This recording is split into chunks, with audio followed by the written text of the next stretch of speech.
Hello, everyone, and welcome back to Rehab to Wellness Boss podcast. Today, I've got a very special guest, Nathan Shields, on the show, and I am so glad that you came on with me.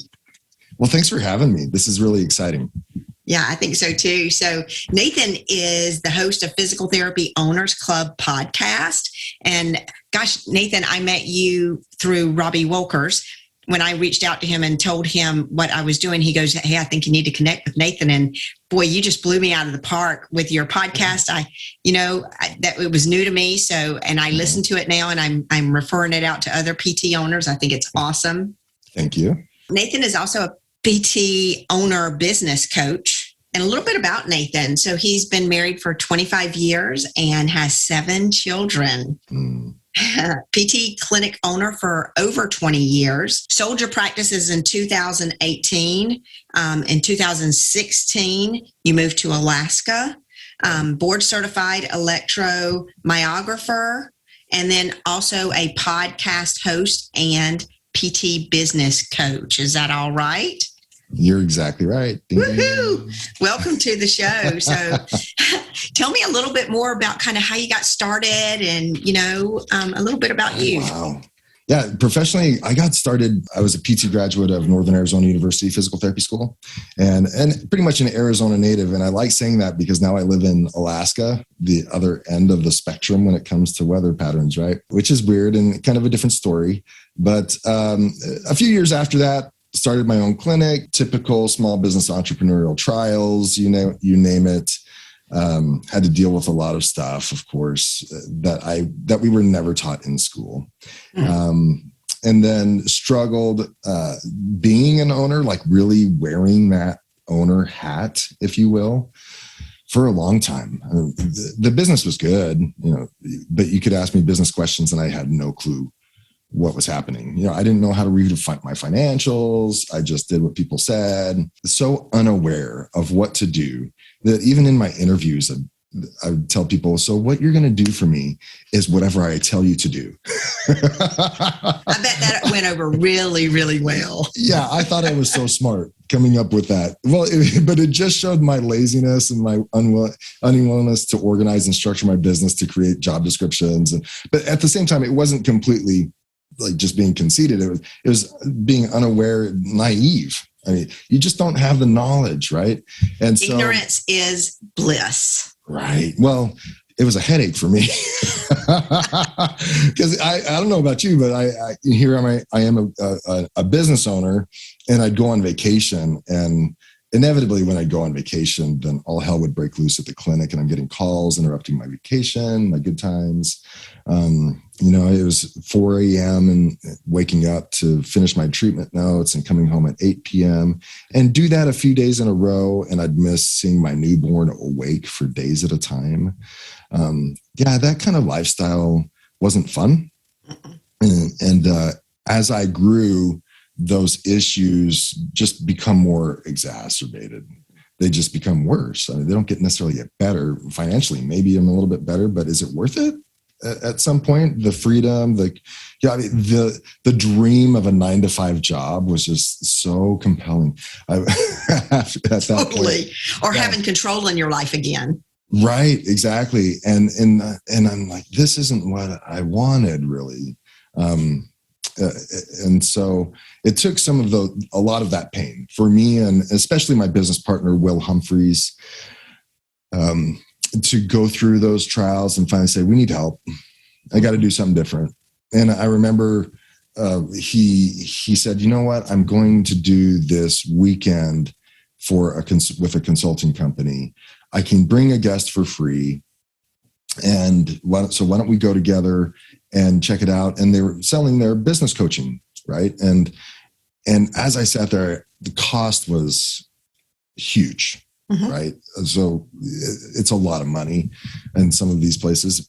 But I just sat there and I told my wife, I was on the phone with her. I'm like, listen, we're going to make this $60,000 investment. And I don't know what else to do. Like, I can't keep doing what we're doing now.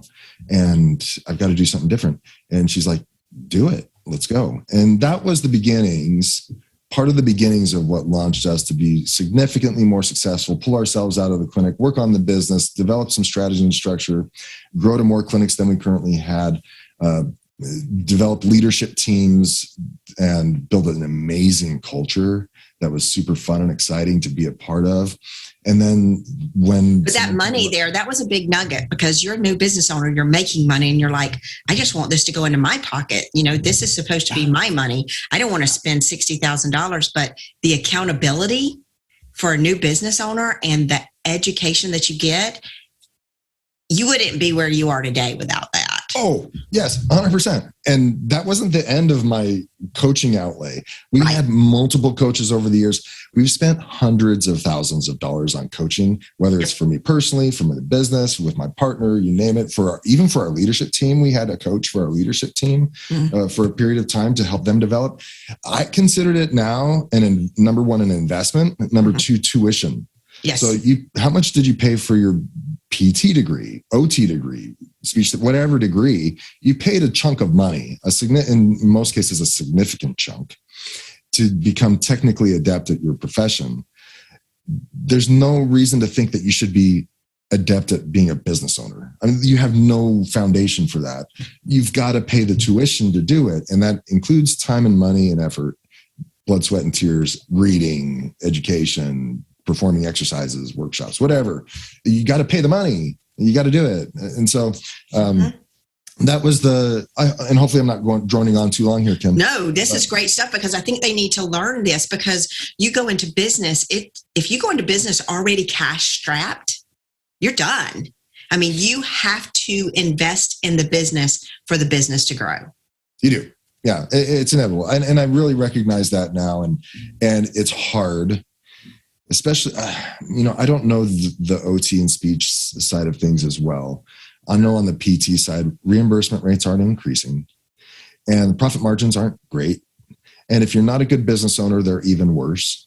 And so to tell somebody, hey, you need to spend, and I'll tell you general rates for coaches that I know, and they could be more expensive at other places, but just sharing numbers and whatnot, you're spending about $1,000 a month at least to talk to someone one-on-one.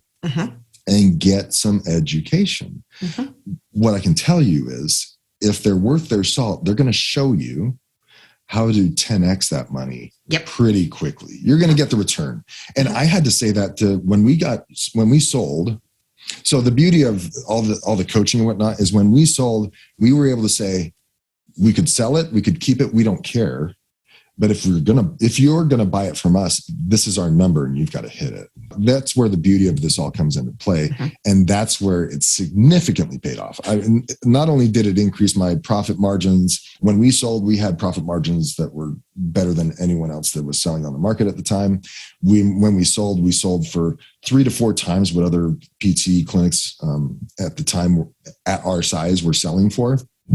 And so it was easy to say, yeah, we can sell, and we think we're aligned with the buyer, and they hit our number. Well, paid off in spades, right? And you just hit something really, really important that I just want to make sure they really understand, is understanding your exit strategy. I'm sure you didn't have that when you started. I was told that I needed to have an exit strategy. I'm like, I'm just opening a business. Why do I need to consider an exit strategy? Yeah, it's a topic that I've covered just recently in one of my podcast episodes with a guy who's not in the PT business, and I've covered it a couple of times, even with some financial advisors. You got to start with the end in mind, right? And I mean, that's a common Stephen R. Covey phrase, I know, but it's not. It's just not just blowing steam. It's important to recognize that you are going to exit sometime, and it's either on your terms, the way you want it to go down, or it's not. So you might as well be prepared. You're either going to be forced out one way or another. You're either pushing up daisies, or someone's going to competition, you name it, or bankruptcies. Anyway, you could be forced to close, or you could leave on your own terms and create something that can perpetually generate an ATM for yourself, or be available to sell, and something that has an amazing impact in your community. Absolutely. So you start with that, and you don't have to be detailed about it, but you have to know this is where I want. It's part of that vision, mission statement. It's the goal. Yeah. Right. You've got to have a goal. What does this look like? Is this going to be long lasting? Am I going to pass it on to my children? Am I going to sell it off to the employees? Am I going to sell it to someone on the market for a certain number? And so, going through all that stuff, and to come back to your original question, going through all those headaches and then generating this network of other owners that I met through my networking and the consulting that I got, I just thought, this needs to be broadcast to the world. Thus I started the podcast, right? And through what I've learned over the years, through multiple coaches and my own personal experiences, and then interviewing hundreds of PT owners for the podcast, really get a lot of fulfillment out of coaching PT owners specifically. And I'm open to the other professions, but I'm a PT and I know those numbers. And that's been really fulfilling, to have to talk someone through major issues in the PT sphere, like getting out of patient care to work on the business. It's a real hurdle for PT owners. And so but there's a whole mindset shift there. And it's not a switch. It doesn't happen overnight, for sure. Yeah, and some people are more open to it than others. Or dropping a low-paying insurance contract, and the fear behind that is overwhelming. Letting go of someone that's been with you for 15 years, and how am I going to handle this? And these are like a conversation that I had with one PT yesterday. All three things have happened to him in the 2 years that I've been coaching with him, and at the end of, he's like, "I can't thank you enough for helping me through this and getting to and holding me accountable." There's your word, accountability. We get so busy in the day-to-day, and we're back in that hamster wheel, and we don't know how to stop it, to take a step back and actually look inside the business to see where the problems are. But for those people, though, that are starting a business, so that our listeners are like rehab providers, they could be PT, OT, speech therapists, they could be ATCs. Right. Heck, there's chiros that would also feel the same way. But let's kind of talk about, how would you start a business? What are your basic things that you would need for even a side hustle, start a business as a solo practitioner, or even if you're already a practice owner and you own a business and you want to start a wellness business, kind of what's your advice on that? Yeah, well, there's a lot of legal stuff that needs to happen, right? But before we even get there, and I can speak to this because I'm doing a little bit myself right now. I've got an idea for a quote unquote side hustle, side business, if you will. Currently, I have a clinic where we perform EMGs, and strictly EMGs for the local community, well, whoever refers. And there are days in which the office isn't being used. And so I'm thinking about things, right? I've got ideas and I'm making calls. So even before you generate this legal organized entity with an LLC and a tax ID number and a business license with the state and trademark your name if you want, like all that kind of stuff. It starts in the thinking phase, and that's where there's just a lot of little work that needs to be done. Research needs to be done. Will this fly? One thing that I like to use, it's called the impact filter.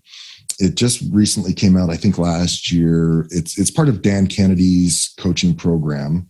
And Dan Kennedy's an international business coach, been around for decades. His book came out last year called Who Not How by Ben Hardy. Amazing book, right? Love it. It's my favorite. One of my favorites. Right. Oh, yeah. Huge. I love it too. But the impact filter in there is a great way to just sit down and start thinking about, why am I doing this? What is the ideal scene? What does that look like? What is the payoff if this really goes well? What's the worst case scenario if it doesn't go well? Who benefits? Who do I need to consider? All that kind of stuff. So I love the impact filter. I think it's something that you start doing before you build out your business plan, right? Just to get some thoughts on the page and get it down. I love the impact filter, and I start with that. I've started with that. And then to take it a step further, there's many one-page business plans that you can find online. Business plans can get really detailed. They can get really scaled back. Start with something. A one-page business plan at least starts asking you about how are you going to market this? What are you expecting out of it? What should your revenues be? What are you going to charge your customer? What are you going to charge? Yeah, simple stuff. Like how long are your visits? Yeah, just to know. Yeah. Mm-hmm. Is there a demand? I mean, have you done market research? Is it going to fly at all? So doing some of that homework. And then once you start doing some of that homework, get some numbers, get some data, real world data if you can, build out a pro forma. You should, if you're a business owner, you should already have a CPA that you're working with. And ideally, I recommend you meet with them monthly to go over your financials and teach you how to read financials, right? And the numbers of your business. So you have that CPA or you have a bookkeeper and you ask them, hey, I'm thinking about building this out. Will you help me build out a pro forma / budget? Like what could it look like if I'm this busy versus this busy? And what could the potential profit be with as much as you know? I mean, you're not going to know all the details, but you can have a significant part of them and see what is this going to look like? What could the financials look like? I think those are good places to start and recognize that these one-off ideas may not fly and be okay with that, but let's get some of that stuff on paper. And I think startup expenses, you hit the nail on the head. I mean, there are going to be startup expenses. You can't expect to open up your own practice, whether it's PT, OT, or wellness, and not have some money in the bank to pay for things. That's one thing. And thinking about these side hustles or side businesses that I'm thinking about, I called a mentor and just saying, okay, I've opened businesses before. What am I not seeing? What do I need to consider? And his first question was, well, how are you going to fund it? And I had ideas, so I was kind of prepared for that, but I hadn't really thought it through. So is it going to be a small business loan or an SBA loan? Because if you're going to get an SBA loan, be prepared for a long process. Long haul, lots of paperwork. Local business, your credit unions are probably a little bit more, and local banks are probably a little bit more forgiving and willing to work with you than the larger companies. Or, sometimes there are state funds, like here in Alaska. If you're willing to invest in a Alaska business, you can get some really great loans with awesome terms, right? But it's a little bit of a long process, but probably not as involved as SBA. Yeah. Some people can get a home equity loan too. Those are also ways of doing it. Maybe a cheaper interest rate. If you've got some equity in your home, that is one way that you can go if you need it. Yeah. Some of those no payments for a year credit cards. I mean, those kind of scare me. I would never recommend those personally, but they're out there and people have done it. Right. Yeah, so totally. I'm just saying that's there. It's probably your last resort. Right.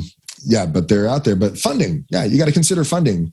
And so if it's a new company, for sure, like family and friends, that's how I started my clinic personally. I got some money from my father and my father-in-law. That's how I got started. And inevitably, your expenses that you're predicting are going to be more than what you predict. I just had that myself. Opened up a clinic, and the expenses turned out to be $10,000, $15,000 more than I expected. It was better have a cushion, right? But if it's a side hustle, if you've got a clinic and it's running, and you're thinking, I want to add this adjunct, I want to do this other thing, I would never recommend anyone do that, even if it's a second location. Right? Even if you're doing the same thing, but your second location, or if it's a side hustle, or if, I want to stay in one location, but find a bigger space. I don't care what the growth pattern is or what you're thinking about. You don't start doing it until your bread and butter is solid. Right. So you don't move, you don't say, I ought to open up a second location. But if I were to look at your financials, you're barely breaking even. That's not a good time to open a second location. Just because a doctor says, you should open up over here, it doesn't mean you should open up over there. And so the general rule of thumb is make sure your productivity numbers are at least 85% of capacity before you even consider some of these other things. Because if that's not there, then this second thing, whatever it is it needs time, it needs attention, it needs money, and it needs energy. And if you're then splitting that, your bread and butter is going to get damaged. Things are going to get worse. Both things aren't going to go well. Right. With the exception, the one cool thing that I'm seeing right now in two different ways here is, so, our funnel and how we have leads coming into the funnel, and that PT part is that first section of the funnel. And then we discharge a person and there's kind of nothing after that. Yeah. And then 60% of those people come back in to see you as PT because they know, like, and trusted you. And that's all good, but it's golden if you bring in a service that is not going to cost you extra money. Let's say you have a clinician you're not utilizing like you should. This is another service, and it's an easy service to sell that's perhaps cash-based, and you fill that back-end funnel, then that is income that is extra that can come into your clinic. However, you have to do it the right way. So you have to prepare, you have to have all the things in place and ready for that to happen. And you also have to make sure that that PTA is able to do that entire part. You don't want to go, I want the PTA over here today and the PT over here tomorrow. It has to be a dedicated system there. And what you're talking about, adding that adjunct can be huge. What I would recommend, highly recommend, is just have someone to guide you through it. Okay. Keep you on track. Make sure you're, can I at least say that you're tracking your statistics on a regular basis? You have to, if you're not doing that on the other side, then you don't need to be starting something else on this side. Right. But I think you hit the nail on the head. Having a guiding, supportive person that is going to set you up for success and be there to support you so that you do succeed. Just honestly, just get your crap together. And if you don't know if you have your crap together or don't know how to get your crap together, then get somebody, please. It's so heart-wrenching to talk to owners, and I tell them I'm coaching and then how much I'm charging. And they're like, how dare you, can you possibly charge that much? And I just want to say, you just haven't been there yet. And hopefully you don't, because the story behind a lot of successful owners, and PT owners in my case that I interview, is they get to the point where they're about to burn out. They're like, screw it all. My marriage is a wreck. I'm not making any money. I just closed the doors. I don't care anymore. And it's at that point that they finally reach out. And you don't have to get to that point. And even if you're doing okay, you could be doing so much better. Just don't keep your head in the sand. Keep your head up out of the sand. Have someone to help you, because like I said, that support, and hopefully this doesn't sound self-serving, whether you do it with me or you do it with someone else, I don't care, but just get some help. My mantra on the podcast is reach out, step out, and network. Reach out and get some help. Read some books, get some podcasts. Yeah, those are easy, but don't just read them and listen to them. Implement some of the crap. Implementation, you hit it. Implementation is one of the biggest things, and accountability, because reading it does nothing for you. It's just storing it. Right. And that's what the coach does, right? So you reach out, you get some help, i.e. a coach. Step out. You can't be treating full-time to successfully start up some of this stuff. You've got to have, start with at least a half day of admin, preferably 2 half days of admin, and really sit down and wear your owner hat. Like, be an owner. You have a clinic. Once you open a clinic, open a business, you are no longer the physical therapist, the occupational therapist who owns a company. Right. You are a business owner who happens to also be a physical therapist /OT/speech, whatever, ATC. You are an owner first. You will never lose that. You are always the owner. You are always where the buck stops. And if your business is no good, it's your fault. Totally. You can read Extreme Ownership by Jocko Willink.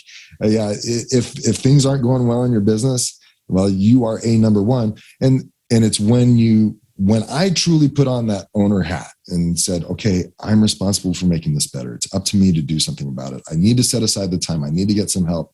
That's when things changed. When I really accepted that fact, that's when things changed. And people have to recognize that the business comes first. The care you provide honestly comes second. And so the decision filter generally tends to be what is best for the business, what's best for the owners, then what's best for the employees. So if you're coming up against some of these business decisions, you got to keep that filter. Otherwise, the priorities get messed up and turned upside down. Yeah, exactly. You have to do that for sure. So we also talked about in our pre-launch some supportive resources or thought processes that owners should have if they're a new owner. Mm-hmm. Well, going into this, as you've established your business plan, you need to also consider, what are my key metrics?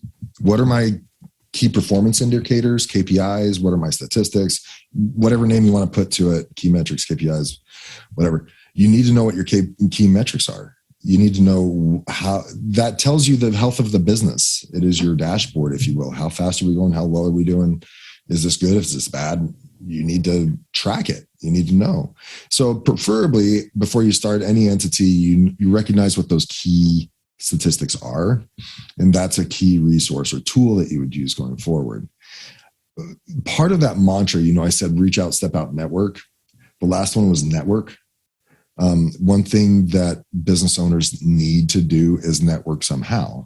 Find a network. I prefer a mastermind group, but there are like EO, Entrepreneurs Organization, is throughout the United States. And you can meet up with other business owners, not just PT. And I highly recommend that, even if it's other business owners, because if it's a group of PTs, we tend to have all these same fixed ideas in our head. Mm-hmm. And when I brought those fixed ideas to a small business group, accountability group that I was a part of, they would question me on it. They're like, well, why does it have to be that way? It doesn't have to be that way. And I'm like, well, that's what all the PTs say. And they just nod their heads. I never get kickback on this fixed idea that I have. Right. And so, so it's that kind of networking can be really helpful and help you get out of that. I'm alone on an island. I don't know who to turn to get help and support. Those small business networking groups can really help out a lot. Those can be a huge resource and a tool for you. Find podcasts like this that you really like and appreciate. Listen or read the books that they're telling you to read, whether it's in book form or listen to them, whatever it is. And utilize the tools. When they're saying you do a pro forma, do a business plan, they're not saying that just because you're supposed to and that's what the syllabus says. No, we're serious. That's what people want to see. If you want to get funding, they want to see a business plan, FYI. Mm-hmm. If you want, you should have a map of where you're going. And these are the key metrics that I'm going to follow to see if I'm getting there. You should have some of that stuff. And we say that because the successful business owners do that. If you want to be a $1 million business, you start acting like that from day one. You don't wait until you're $1 million business to act like you're $1 million business. You start setting up your business now as a $1 million business owner would set it up.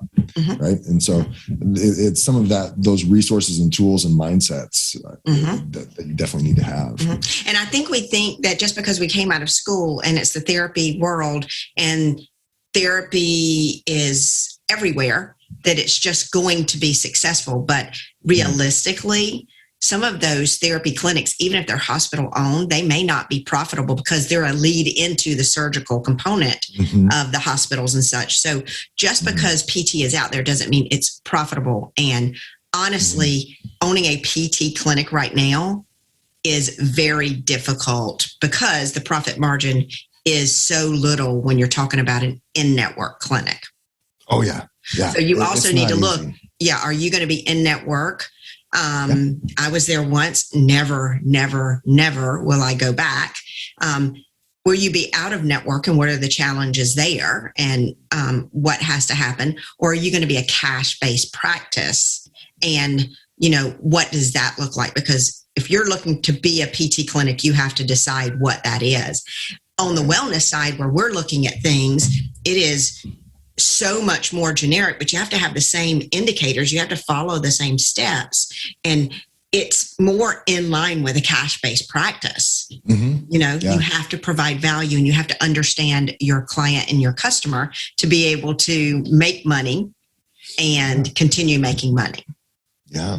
Yeah. So much of it. And I realized this early on as a business owner that patients, a majority of the time, either don't know or don't care how good you are as a provider, because they don't know. I mean, Right. a majority of people are still asking me what's the difference, or mistaking me for a massage therapist or a chiropractor, right? So they don't know what physical therapy is, and so they don't know. So what are they really basing their experience off of when they come to your clinics?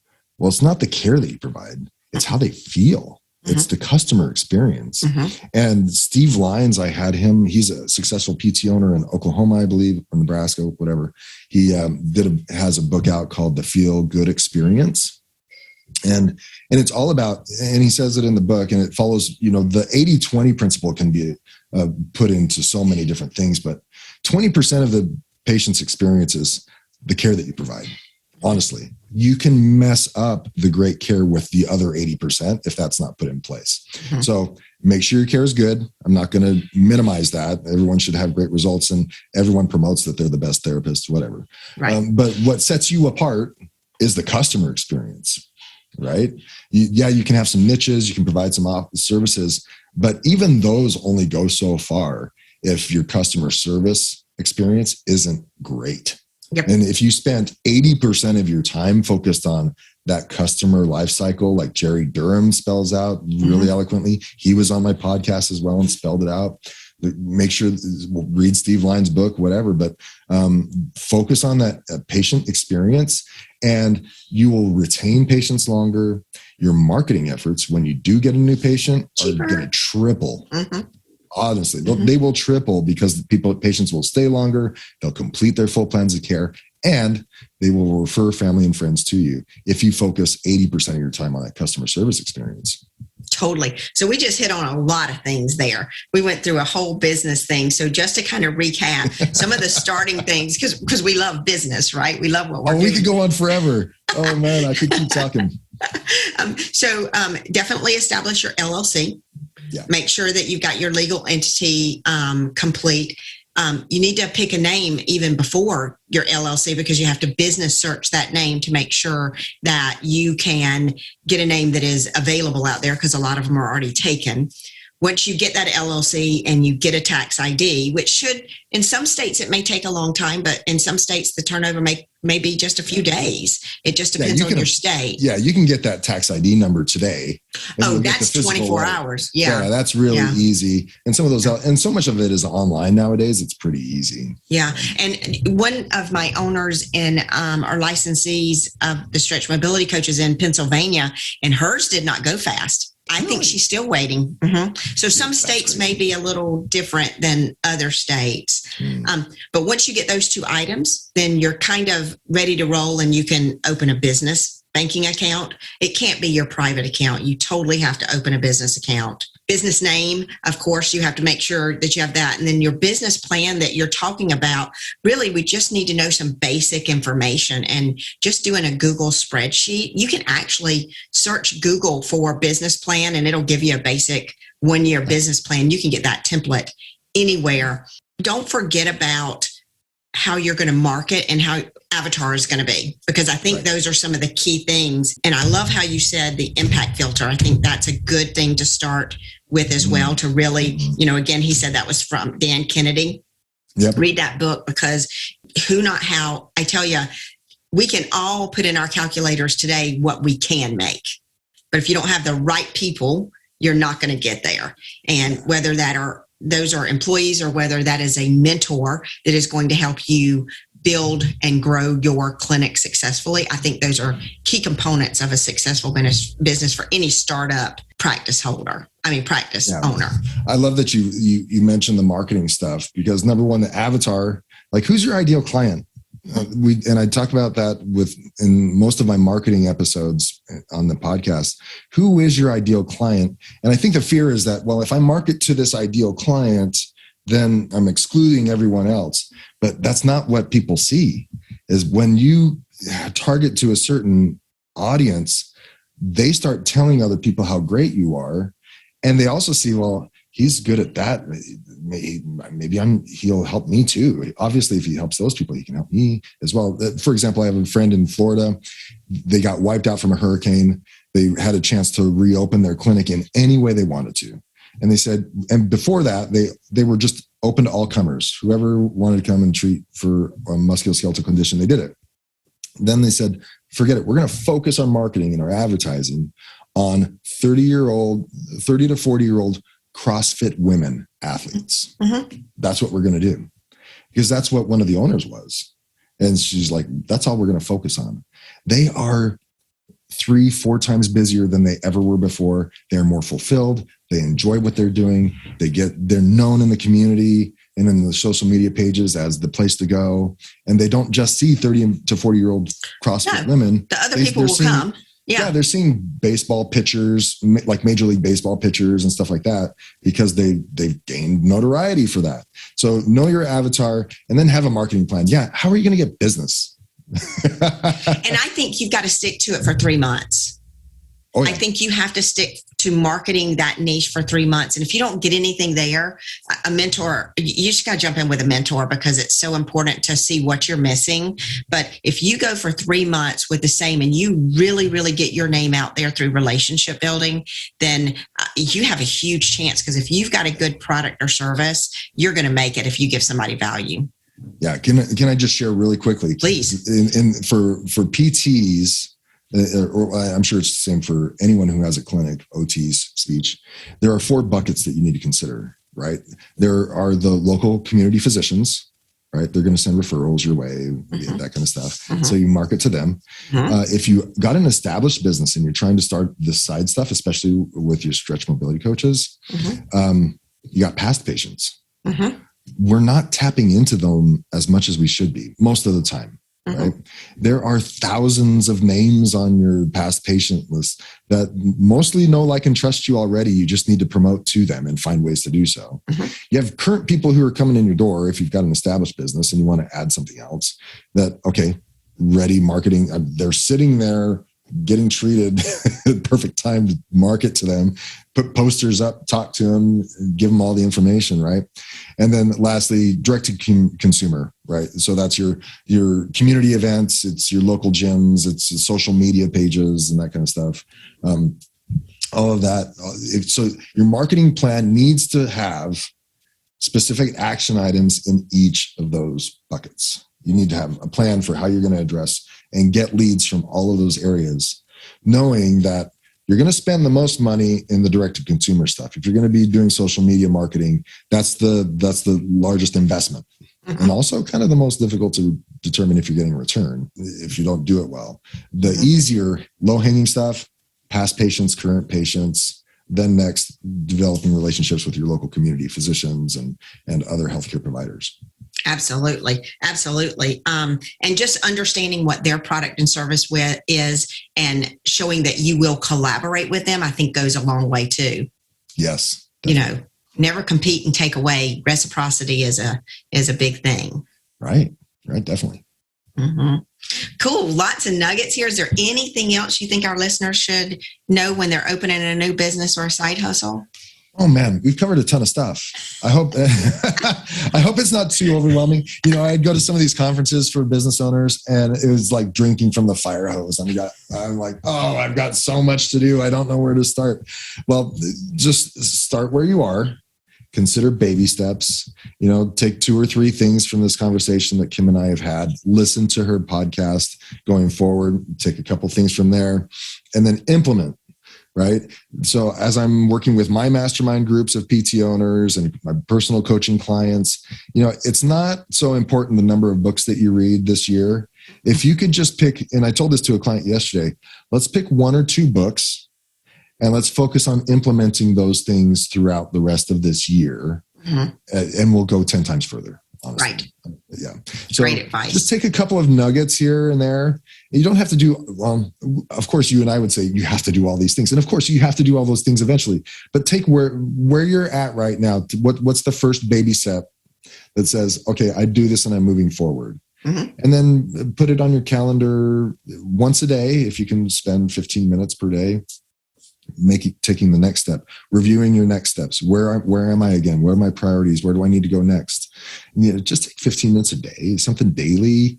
And for me, I use my Google Calendar to tell me what to do. Like all my to-do items are on my Google Calendar. I schedule them. Mm-hmm. If it's write out checks to so-and-so, well, it's on for Wednesday at 10:15. I don't have a to-do list anymore. I just look at my calendar. And so looking at your calendar every day and say, what's the most important thing that I've got to do here to move this forward today? And do I have the time? Can I spend 15 minutes on it? And if I have a 2-hour chunk of time, wow, take advantage. Let's go and get some work done. But little baby steps, consistently putting effort into it will move you really far. And I think one thing that we didn't touch on that we probably just should at least put in here is don't forget about yourself. Mm-hmm. Self-care. You can't go 90 hours every week and not take care of yourself and making sure that you're eating right, you're relieving stress, and you're stepping away completely for the business, because your mind can go a little crazy, in the beginning stages, and you're making sure you're getting that good sleep and you're exercising. Can I just recommend that people get hobbies? And I'm almost talking to myself at that point, because it's something to take your mind off, even if it's cooking. Like my wife, I took advantage of my wife buying me a Traeger last year, and I've never had a smoker before, really barbecued much, but I need something to hit different parts of my mind. Or this summer, the golf season in Alaska is pretty limited, but I was going to hit the driving range every day, no matter what, because I wanted to. I love golfing. And so things like that just take your mind off, allow you to separate and decompress. Just find something, anything to take your mind off. Of course, the stuff you're talking about regarding sleeping better, taking care of yourself, put some limits on your time. Mm-hmm. There's one thing you can't get back is the time. You can't. And you don't want to make there's so many owners out there that have literally put themselves in a hospital room trying to build their business and doing the right thing. And if you're working that hard, it's not serving you. It's not serving you. I've had people close to me, business owners that in their 30s are having heart conditions, necessarily biological in nature. Right. And that's unnecessary. And that's where if you can work off of, that's one of the beauties of networking and having a business coach, is build off of their experience, so you don't have to do it yourself. Trust them, trust the process, and recognize that you're not going to get this time back. Give yourself some limits and be as focused as possible during that time, but then turn it off and move on with the rest of your day. See your family. Man, so lots of good stuff here. Man, Nathan, I so appreciate you and all that you brought to the table today. I think we hit on so many things that new owners need to consider and just think about before they dive in. We hit on how to start a business, some things you need to think of while you're in the business, exit strategy, and some other things. And I just want to tell you, thank you so much for coming on. I appreciate it. Everybody listen in and look up Nathan's podcast, It was great to be on with you, Kim. Like I mentioned in the preview to this, it's kind of weird to be on the other end of it, but it's really natural, because this is how my podcast goes as well. It's very much a discussion. Yeah. And so, but when you're just talking about generic business stuff, man, I could go on forever, and I get tangential, and sometimes I wonder if my thoughts even link, because I've got all these things pinging through my brain. So hopefully it came across rather clear. But if you have questions, feel free to email me, nathan@ptoclub.com. Go to go to ptoclub.com. You can schedule a time to chat if you like. I'm happy to talk and elaborate and share. And like I said, I've got a pretty good network of PT people and business owners throughout the country. If I don't have the answers, I can hook you up with someone who does. Awesome. Such a great resource you are. I so appreciate you. And hopefully we'll have you back on the show. We'll see how it's going as I get this started, and we'll circle back and maybe dig deeper into, after maybe business owners have started their business, what they need to look for. Well, I'm excited to be on it now. I can only hope that we can get together in another 6 to 12 months or later. Even if you're going on that long, it'd be hugely successful. But however long it is, the material that you're going to put out there is going to be super helpful. So you can take solace in that. But what you're doing is great. Thank you. I really, really appreciate it. All right. Goodbye, everybody. Thanks for joining the show. I really appreciate you joining.